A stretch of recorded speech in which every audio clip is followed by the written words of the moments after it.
নমস্কার বন্ধুরা, আপনারা সবাই কেমন আছেন? আশা করছি আপনারা সবাই অনেক ভালো আছেন। এখন আপনারা দেখছেন ভুতুড়ে ডায়েরি 01, সাথে আছি আমি সালমা। তো আমি আজকে পরিত্যক্ত স্কুলের শেষ পার্ট পার্ট 3 আপনাদের সাথে শেয়ার করব। তো চলুন বেশি কথা না বাড়িয়ে গল্পটা শুরু করা যাক। গল্পের নাম হলো পরিত্যক্ত স্কুল।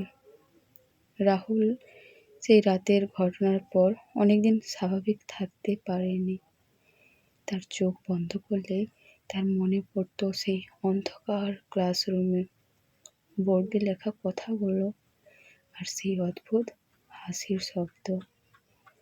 সে ঠিক করেছিল আর কখনোই ওই স্কুলের দিকে যাবে না, কিন্তু রহস্য যেন তাকে ছাড়ছিল না। একদিন বিকেলে রাহুল, সোহেল আর ইমরান আবার গ্রামের মাঠে বসে কথা বলছিল। ঠিক তখনই গ্রামের ছেলে রাকিব দৌড়ে এসে বলল, তোমরা জানো আজ দুপুরে কেউ ওই পুরনো স্কুলের ভেতরে ঢুকছিল? 3 বন্ধু একে অপরের দিকে তাকালো। রাহুল জিজ্ঞেস করলো, কে ঢুকছিল? রাকিব বলল, আমি দূর থেকে দেখেছি একজন লোক গেট খুলে ভেতরে ঢুকলো, কিন্তু কিন্তু একটু পরেই তাকে আর দেখা যায়নি। এই কথা শুনে সোহেল বলল, চলো আজ বিকেলেই গিয়ে দেখে আসি। সন্ধ্যা নামার আগে তারা আবার সেই পরিত্যক্ত স্কুলের সামনে এসে দাঁড়ালো। আজ আশ্চর্যভাবে স্কুলটা আগের চেয়ে আরো বেশি নীরব লাগছিল।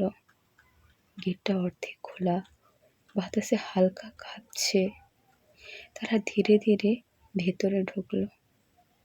করিডোরে ঢুকতেই একটা ঠান্ডা বাতাস বয়ে গেল, যেন পুরো স্কুলটা হঠাৎ ঠান্ডা হয়ে গেছে।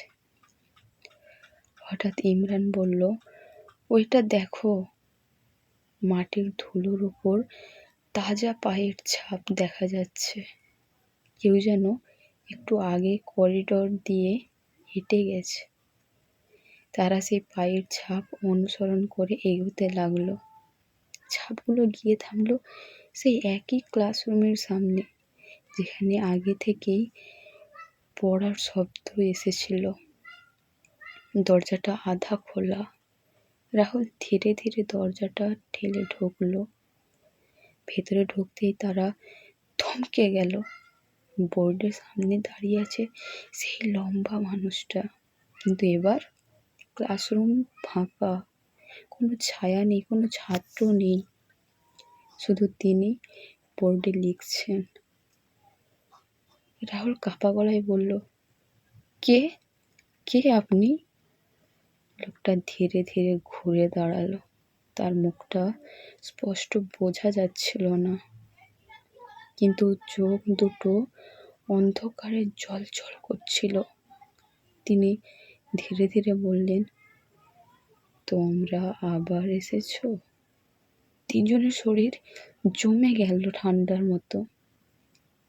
লোকটা বোর্ডের দিকে ইশারা করে বললেন, ক্লাস শেষ হয়নি এখনো। হঠাৎ পুরো স্কুলের ভেতর থেকে অনেকগুলো বাচ্চার পায়ের শব্দ শোনা গেল। তারা 3 জনে ছুটে স্কুল থেকে বেরিয়ে এলো। এরপর থেকে কেউ ওই পরিত্যক্ত স্কুলের দিকে তাকিয়েও দেখেনি। আজও কিন্তু শোনা যায় সেই ঘন্টার শব্দ। তো বন্ধুরা, গল্পটা কেমন লাগলো? আশা করছি আপনাদের অনেক ভালো লেগেছে। ভালো লাগলে অবশ্যই কমেন্ট করে জানাবেন,